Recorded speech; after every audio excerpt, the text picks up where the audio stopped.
નમસ્કાર વિદ્યાર્થી મિત્રો, ધોરણ 8 ગણિતની અંદર આપણું છઠ્ઠું પ્રકરણ છે વર્ગ અને વર્ગમૂળ. તેના વિશે વાત કરશું. તો સૌ પ્રથમ વર્ગ એટલે શું? તો કે આપેલી સંખ્યાને એ જ સંખ્યા વડે ગુણવાથી. દાખલા તરીકે તમને કોઈ સંખ્યા આપેલી છે કે 5 છે, 5 છે એને કોના વડે ગુણવાથી? એ જ સંખ્યા. એ જ સંખ્યા એટલે શું? 5 વડે. તો કે 5 ને 5 વડે ગુણવાથી જે જવાબ મળે એને આપણે શું કહેશું? વર્ગ કહીએ. બરાબર. હું દાખલા તરીકે લખું છું 5 છે, તો 5 ને કોના વડે ગુણશું? એની એ જ સંખ્યા એટલે કે 5 વડે. તો આપણે શું મળશે? 25 મળશે. તો 25 છે એ શું છે? તો 5 નો વર્ગ છે. બરાબર. અન્ય કોઈ ઉદાહરણ લઈએ. દાખલા તરીકે 10 લખું છું, તો 10 ને 10 વડે ગુણશું. 10 ગુણ્યા 10 એટલે કેટલા થશે?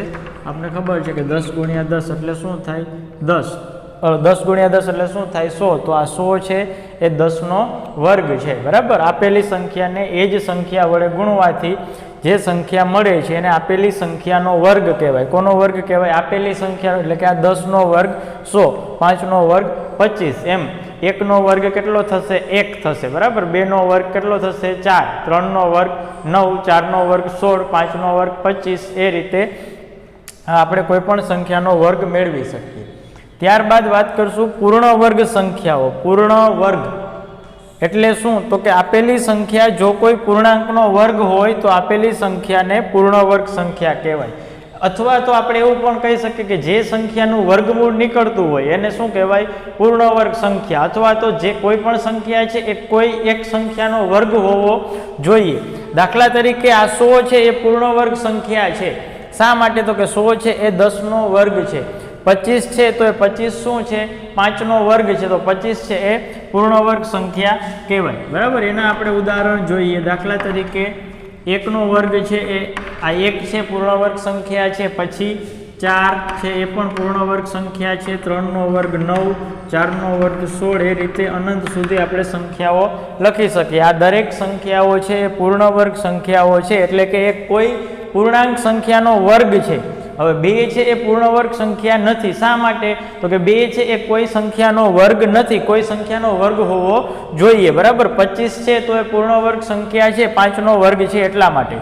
હવે દરેક સંખ્યા છે એ પૂર્ણ વર્ગ સંખ્યા ન હોય. અને પૂર્ણ વર્ગ સંખ્યાઓ કેટલી છે? તો કે અનંત છે. એની આપણે કોઈ ગણતરી કરી શકીએ નહીં. હવે ત્યારબાદ આપણે વાત કરશું કોઈ સંખ્યા છે એનો એકમનો અંક 1 હોય. બરાબર. કોઈ સંખ્યા છે એનો એકમનો અંક 1 હોય. એટલે કે 1 છે, 11 છે, 21, 31, 41, 51 એમ અનંત સુધી. તો એનો આપણે વર્ગ કરશું તો જે જવાબ મળશે એ 1 જ મળશે. કેટલા મળશે? 1. બરાબર. ત્યારબાદ 2 છે તો 2 નો વર્ગ કરશું તો જવાબ આપને મળશે 4. એટલે કે એકમનો અંક 2 હોય. 2, 22, 32, 42. એવી જ રીતે એકમનો અંક 3 હોય તો વર્ગની અંદર આપણે વર્ગ કરશું તો મળતી સંખ્યા છે એનો એકમનો અંક શું હશે? 9. બરાબર. પછી 4 હોય તો શું થશે? 16. એટલે કે 6. બરાબર. 4, 14, 24, 34 એ રીતે. પછી 5 લઈએ. જો 5 હોય તો એનો એકમનો અંક શું મળશે? 5 મળશે. પણ એક વસ્તુ યાદ રાખવાની છે, ખાલી 5 નહીં હોય, દરેક વખતે 25 જ હશે. 5 નો વર્ગ 25. એવી રીતે 15 નો વર્ગ 225 થશે. બરાબર. તો છેલ્લે શું આવશે? 25. 5 તો આવશે જ પણ 25 હશે છેલ્લે. કોઈ પણ સંખ્યા છે એનો એકમનો અંક જો 5 હોય તો એનો વર્ગ કરશું તો એમાં એકમનો અંક તો 5 આવશે જ. બરાબર. અને દશકનો અંક ફરજિયાત 2 આવશે જ. 25 જ આવશે. 1, 2, 3, 4, 5. પછી 6 નો વર્ગ કેટલો થાય? 36. બરાબર. તો અહીં હું લખું છું 4 અથવા 4 અને 6. 6 નો વર્ગ 36, 16, 26, પછી 36. એમ કોઈ પણ સંખ્યાનો એકમનો અંક 6 હશે તો વર્ગ કરતા મળતી સંખ્યાનો એકમનો અંક શું હશે? 6. પછી 7 છે એ 3 ની સાથે આવશે. એટલે કે 7 હશે તો 7 નો વર્ગ 49, 17, 27. એવી રીતે 8 છે એ 2 ની સાથે આવશે. 8, 2, 16. સોરી 8, 8, 64. બરાબર. એટલે કે એકમનો અંક 4. અને 9 છે એ 1 ની સાથે આવશે. તો આ રીતે તમારે યાદ રાખવાનું છે. 1 અને 9 હોય તો 1, 2 અને 8, 4. 3 અને 7 હોય તો 9, 4 અને 6 હોય તો 6, 5 હોય તો 5, પણ શું હશે 25 હશે. હવે શું બાકી 1 થી 9 સુધીની સંખ્યા આવી ગઈ. હવે બાકી વધે છે 0. તો 0 હોય તો એનો એકમનો અંક પણ 0 જ આવશે, પણ કેટલા 0 આવશે? 2 0. જેવી રીતે આમાં એકમનો અંક 5 અને દશકનો અંક 2 હતા, એમ એકમનો અંક 0 અને દશકનો અંક 0. એક વસ્તુ યાદ રાખવાની છે, કોઈ પણ સંખ્યા હોય 0 વાળી, એટલે કે 10 હોય, આ 10 હતા તો 1 0 હતો એનો વર્ગ શું આવે? 2. 2 શૂન્ય હોય, 100 હોય તો એનો વર્ગ શું થાય? 10,000 થાય. તો 1 0 હોય તો 2 આવશે, 2 હોય તો 4, 3 હોય તો 6, 4 હોય તો 8. એ રીતે આપણે આ કોષ્ટક છે એ યાદ રાખવાનું છે અને તમારે તમારી ફેરબુકની અંદર લખવાનું છે. હવે બીજી એક વસ્તુ યાદ રાખવાની છે કે કોઈ પણ એકી સંખ્યાનો વર્ગ એકી સંખ્યા જ મળશે. જુઓ, 1 છે તો 1 નો વર્ગ કેટલો થાય? 1 થાય, બરાબર. 2 છે એનો વર્ગ કેટલો થાય? 4.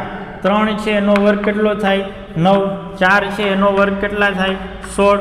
પછી 5 છે તો 25, 6 છે તો 6 નો વર્ગ થશે 36. આ રીતે જુઓ, 1 નો વર્ગ 1, 3 નો વર્ગ 9. આ પણ એકી સંખ્યા, આ દરેક એકી સંખ્યા છે, આ દરેક બેકી સંખ્યા છે. એકી સંખ્યા હતી તો એનો વર્ગ એકી સંખ્યા જ મળે છે. 3 નો વર્ગ 9, 5 નો વર્ગ 25. એવી રીતે બેકી સંખ્યાઓ છે તો બેકી સંખ્યાનો વર્ગ શું મળે છે? બેકી સંખ્યા. એટલે કે એકી સંખ્યાનો વર્ગ એકી સંખ્યા મળે તથા બેકી સંખ્યાનો વર્ગ બેકી સંખ્યા જ મળે. અને ત્યારબાદ જે સંખ્યાનો એકમનો અંક 2, 3, 7 કે 8 હોય, જુઓ આ પૂર્ણ આપણે વર્ગ કરતા મળતી સંખ્યામાં આમાં ક્યાંય 1 આવે છે પણ 2 આવતા નથી, 3 પણ નથી આવતા, 4 આવે છે, 5 આવે છે, 6 આવે, 7 નથી આવતા અને 8 નથી આવતા. એટલે કે 2, 3, 7 અને 8. એટલા માટે 2, 3, 7 અને 8 આ સંખ્યાઓ એવી છે કે જે કોઈ પણ સંખ્યાનો એકમનો અંક હશે તો એ પૂર્ણ વર્ગ સંખ્યા નહીં હોય, બરાબર. કેમ કે એ જે છે કોઈ પણ સંખ્યાનું વર્ગમૂળ કરશું, કોઈ પણ સંખ્યાનો વર્ગ કરશું તો આપણે મળતો જવાબ છે એના એકમના અંકમાં ક્યાંય 2, 3, 7 કે 8 મળશે નહીં. એટલા માટે જે સંખ્યાનો એકમનો અંક 2, 3, 7 કે 8 હોય તે સંખ્યા પૂર્ણ વર્ગ સંખ્યા ન હોય. પછી એવી જ રીતે 0 માટે વાત કરતા હોઈએ તો કોઈ પણ સંખ્યા છે એના એકમના અંકની અંદર એક 0 હશે તો એનો વર્ગ કેટલા શૂન્ય મળશે? 2. હવે કોઈ પણ 2 શૂન્ય, દાખલા તરીકે આ 100 છે, પછી લખું છું 1000, પછી લખું છું 10,000, તો આ 100 છે એનું વર્ગમૂળ નીકળશે. એટલે કે 100 છે પૂર્ણ વર્ગ સંખ્યા છે, પણ 1000 છે એ પૂર્ણ વર્ગ સંખ્યા નથી, 10,000 છે એ પૂર્ણ વર્ગ સંખ્યા છે. એવી જ રીતે 1,00,000 છે એ પૂર્ણ વર્ગ સંખ્યા નહીં હોય. જુઓ, 0 ની સંખ્યા બેકી હશે. જો 2 શૂન્ય છે તો એ પૂર્ણ વર્ગ સંખ્યા છે, 3 છે એકી સંખ્યા છે તો એ પૂર્ણ વર્ગ સંખ્યા નથી, 4 શૂન્ય છે તો એ પૂર્ણ વર્ગ સંખ્યા છે. એટલા માટે શૂન્યની અંદર આ શરત લાગુ પડશે કે શૂન્યની સંખ્યા છે જો એકી સંખ્યા હોય તો એ સંખ્યા પૂર્ણ વર્ગ સંખ્યા નહીં હોય, અને શૂન્યની સંખ્યા છે એ બેકી સંખ્યા હશે તો એ સંખ્યા છે આપેલી સંખ્યા પૂર્ણ વર્ગ સંખ્યા હશે.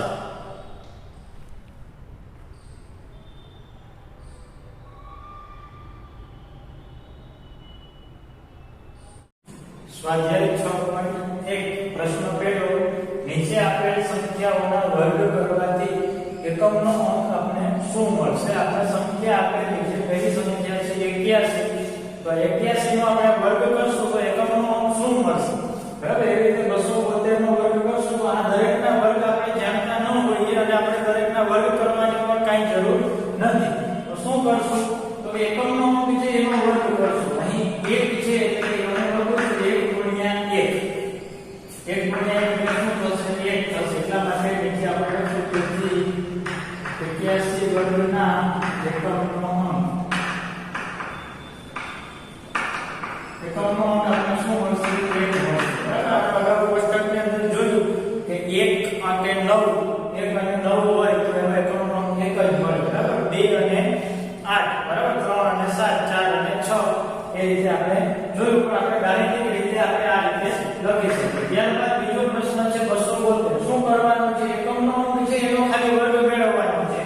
એટલા માટે હું લખું છું અહીં એકમનો અંક શું છે? 2 છે, તો હું લખું છું 2 ગુણ્યા 2 બરાબર 4. તેથી 272 ના વર્ગના એકમનો શું મળશે આપણે 4 મળશે એવી રીતે 799 છે તો 9 ગુણ્યા 9 લખશું અહીં 9 ગુણ્યા 9 કેટલા થશે 81 તો હવે આમાં દરેકની અંદર ગુણાકાર એક જ સંખ્યા મળતી હતી આમાં તો બે સંખ્યા એકમના દશક બે સંખ્યા મળે છે આપણે કામ કરવું છે ખાલી એકમના અંકનું કામ છે એટલા માટે આપણે લખશું તેથી 799 વર્ગ 799 ના વર્ગના એકમનો અંક એકમનો અંક શું લખશું આપણે 81 નહીં લખીએ કેટલા લખશું 1 લખશું આપણે ખાલી એકમનો અંક જ પૂછેલો છે દશકના અંકનું આપણે કઈ કામ નથી એવી રીતે 3853 ની અંદર અહીં શું લખશું જેવી રીતે 9 ગુણ્યા 9 એવી રીતે અહીં શું લખશું 3 ગુણ્યા 3 3 ગુણ્યા 3 એટલે કેટલા 9 એટલા માટે આપણે લખશું તેથી 3853 વર્ગના એકમનો અંક બરાબર 9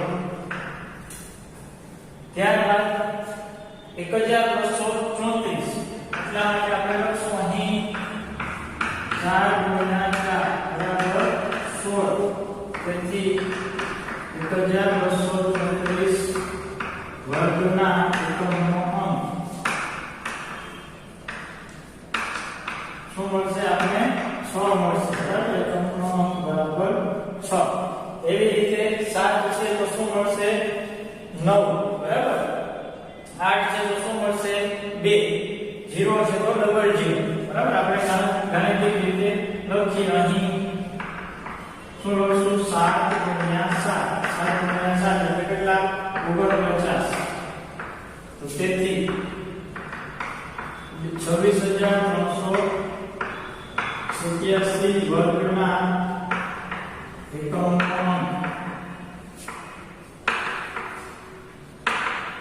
બરાબર 9 એવી રીતે 8 ગુણ્યા 8 અહીં 8 ગુણ્યા 8 બરાબર 64 છે તો એકમનો અંક શું મળે 4 એટલા માટે લખશું તેથી 52698 વર્ગના એકમનો અંક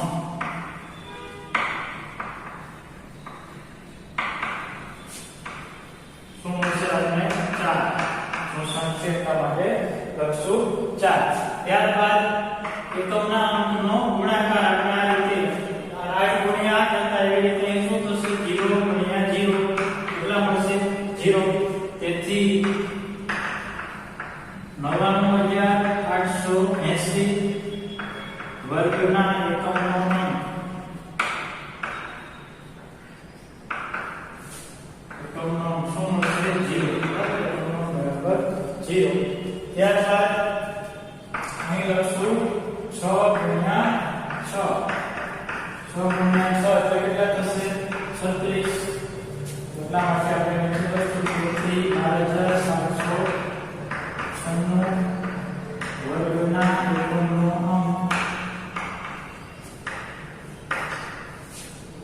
અંક બરાબર 6 એવી રીતે અહીં 5 ગુણ્યા 5 બરાબર 25 તેથી 55555 વર્ગના એકમનો અંક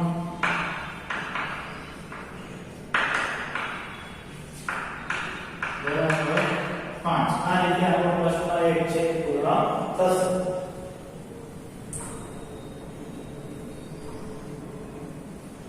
બીજો પ્રશ્ન આપેલો છે નીચેની સંખ્યાઓ માટે સ્પષ્ટ છે કે તે પૂર્ણાંક સંખ્યાઓ નથી કારણ સહ જણાવો આપણે 8 સંખ્યાઓ આપેલી છે અને આપણે કીધેલું છે કે જે સંખ્યાઓ છે પૂર્ણાંક નથી આ 8 સંખ્યામાંથી એકેય સંખ્યા પૂર્ણાંક નથી આપણે શા માટે નથી એનું કારણ એને જણાવવાનું છે બરાબર તો હવે પૂર્ણાંક બનવા માટેની શરત વિશે આપણે અગાઉ શીખી ગયા છીએ એના વિશે વાત કરીએ તો જો એકમનો અંક 2 3 7 કે 8 બરાબર 2 3 7 કે 8 હોય તો એ પૂર્ણાંક સંખ્યા નથી અને 0 છે તો એ 0 ની સંખ્યા બેકી સંખ્યામાં હોવી જોઈએ બરાબર પહેલી સંખ્યા છે 1057 બરાબર તો પૂર્ણ વર્ગ નથી શા માટે પૂર્ણ નથી તો આપણે લખશું અહીં એકમનો અંક 7 છે અહીં એકમનો અંક 7 છે 7 હોય તો પૂર્ણ વર્ગ સંખ્યા ન હોય નીચે આપણે લખવું હોય તો લખી શકીએ કે તેથી 1057 એ પૂર્ણ વર્ગ સંખ્યા નથી પણ નથી આપણે અગાઉ જ કહી દીધેલું છે કે આ સંખ્યા પૂર્ણ વર્ગ સંખ્યા નથી તો આપણે દરેક વખતે કારણ એ વસ્તુ લખવાની જરૂર નથી આપણે ફક્ત કારણ દર્શાવશું બરાબર એવી જ રીતે 23453 એકમનો જેવી રીતે અહીં 7 હતો તો એવી રીતે અહીં શું છે 3 છે એટલા માટે આપણે લખશું અહીં એકમનો અંક શું છે 3 છે બરાબર 3 2 3 7 કે 8 હોવો જોઈએ નહીં બરાબર એવી રીતે અહીં 7928 છે તો એટલા માટે આપણે લખશું અહીં એકમનો અંક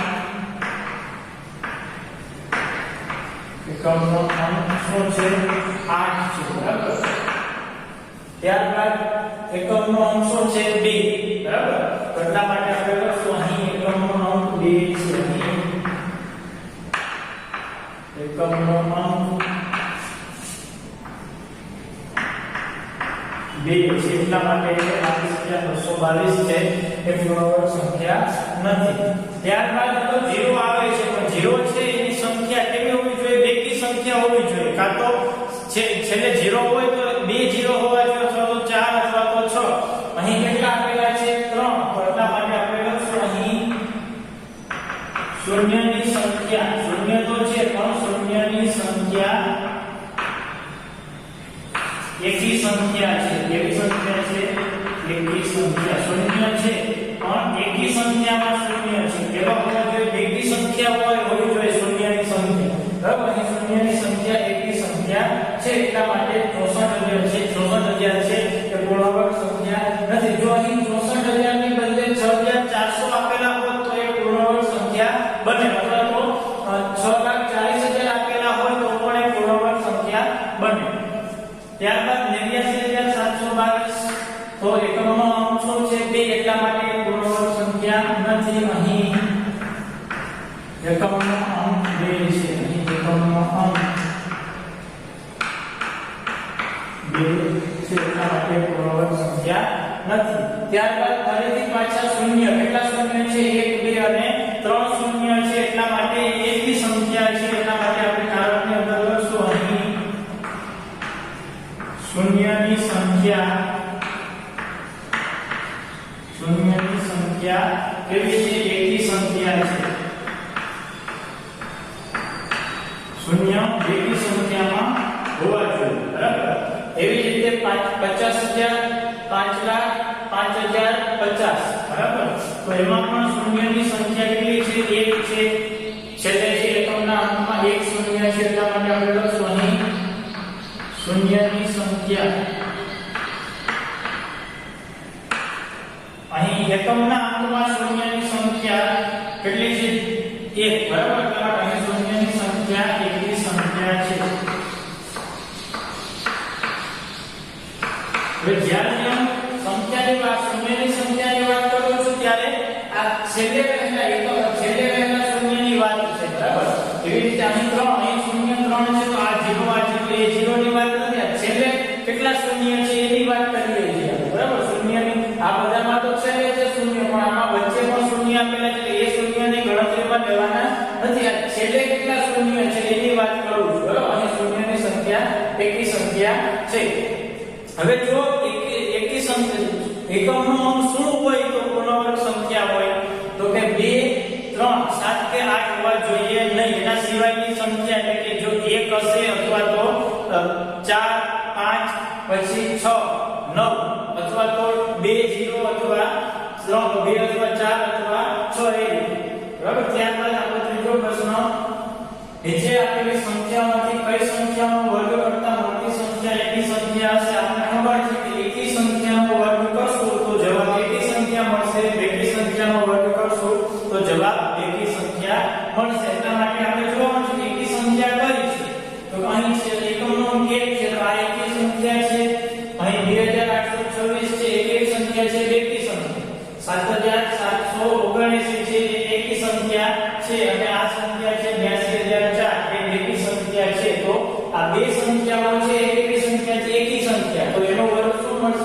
એકી સંખ્યા એટલા માટે આપણે લખશું અહીં સંખ્યાઓ 731 અને 7779 નો વર્ગ કરતા મળતી સંખ્યા